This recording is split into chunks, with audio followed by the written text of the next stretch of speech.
The average person spends about 6 years of their life dreaming. That's a lot of time spent in a place that we don't really know much about.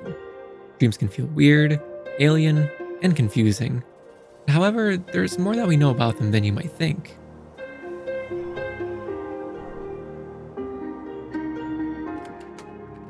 Good evening, everyone. I'm Remi, and tonight we're going to be taking a dive into dream worlds.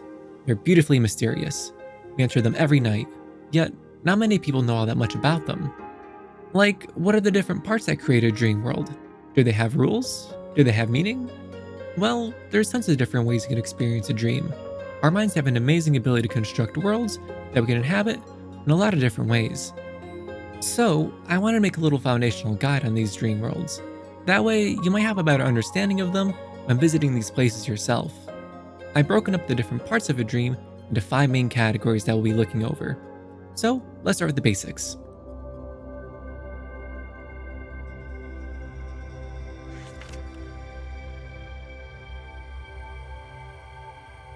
So, let's start with space. In dreams, space can work like it does in the waking world, but it's often twisted and distorted in some way. Gravity is a good example. You could be in a dream that has normal gravity, or you could be floating around like you're in space. You could also transition from one dream scene to another using liminal spaces, or the spaces between things. These can either present themselves as a cloud of fog, a window, a hole, or the thing I most commonly see myself, a door. Any of these things can basically act like a mini portal between worlds, and they often will thanks to how fluid dreams are. In addition to that, the space that objects take up can be very different too. Without any real laws to bind them to reality, you can get a bunch of different results. You can make things real bigger, you can shrink them down, or you can make something bigger on the inside than it is on the outside. Pretty neat, huh? But what about our good friend time? Dreams are often pretty short, so to most people, their experiences and perception of time can feel sped up, which ends up creating a feeling of time compression. So, because of that, when you experience a dream that isn't super short, it can feel a bit jarring since we're so used to the faster paced dreams. The only annoying part is we often forget a lot about what happened in the first part of the dream since our ability to remember dreams fizzles out pretty fast when we wake up. But anyways, it's when dreams feel like they've slowed down is where things get really interesting.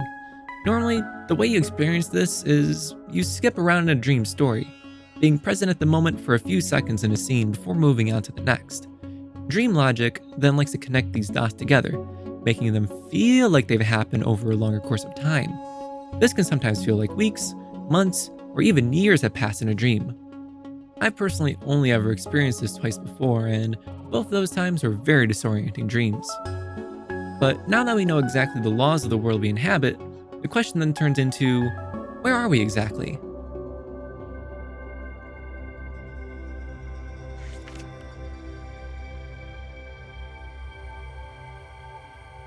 Next up, we have our setting. We could be in a place that we're familiar with. It could be something like your home, your school, or even your pillow fort. Or we could be in a place that we've only seen before. Maybe some place in a book, or a level in your favorite video game. Although, our memories aren't perfect.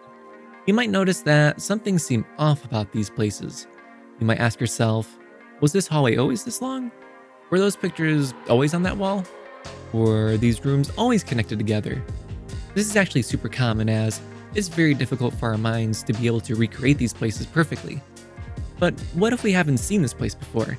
Maybe we've just heard of this place. Well, if that's the case, then our mind will do its best to create the most accurate representation of what you believe that place would look like. For example, you've probably seen my little observatory tower from the outside of my house. I haven't shown you what the inside of it looks like, but what if you were to dream of it? Well, your brain would take what you already know about observatories and cross that, your best assumptions about myself and how I would have it set up, in order to create your own little version of what you believe it would look like. But what if we take it a step deeper? On top of all that, we could also be in a place that's completely alien to us as well. Someplace you've never been before. Someplace that's completely generated by your mind. This I find by far the most interesting as is a creation of our own subconsciousness. It's a part of us that we have no control over, has created an entire location from scratch without our input. And I don't know about you guys, but I think that's pretty mind-blowing. And on top of that, since dreams are so fluid, It's not uncommon for these different settings to blend in with one another, forming a patchy dreamscape that's created from a mixture of our own memories and imagination, which, again, pretty mind-blowing. So we have ourselves a pretty awesome world to explore, but how exactly are we experiencing all of this?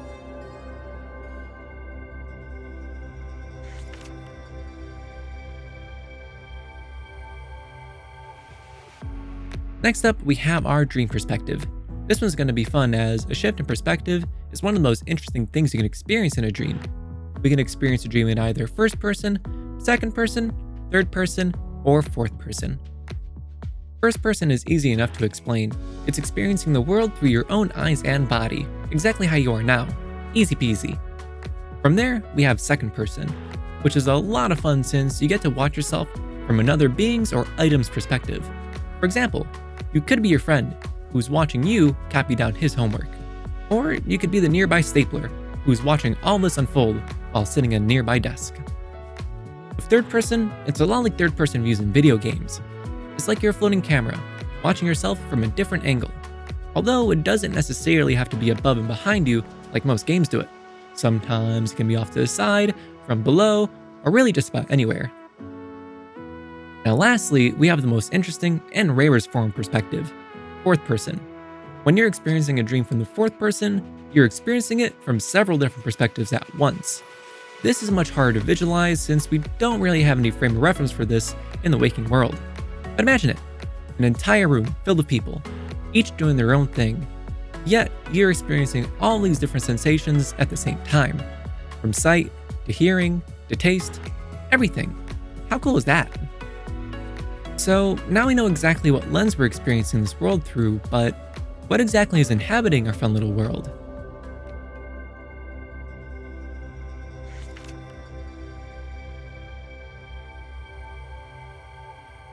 In dreams, we can often have other characters that inhabit them.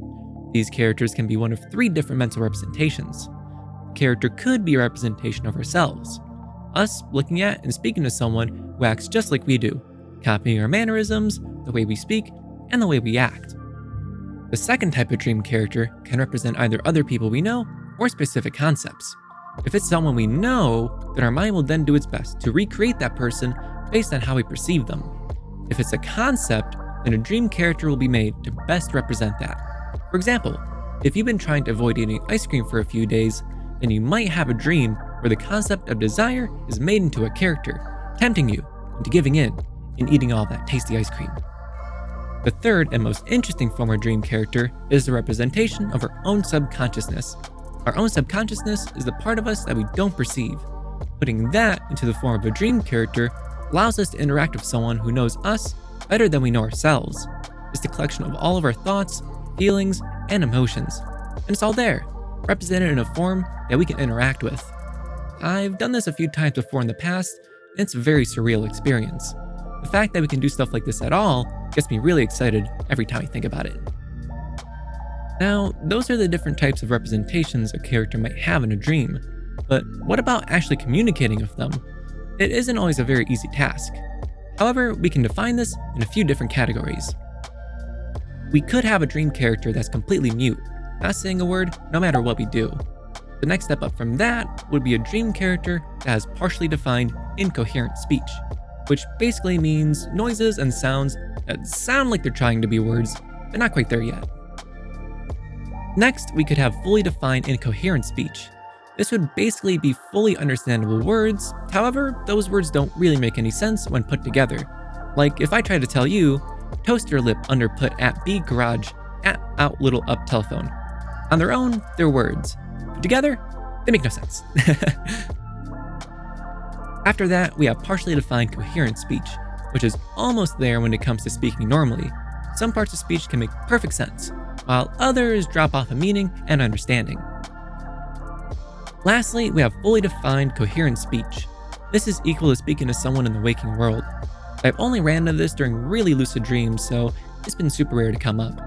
I find that dream characters often don't really make a lot of sense, but that could just be a me thing. Well, that sure is a whole lot. Now that we know about who is in our world, the question then becomes, how does all this tie in together?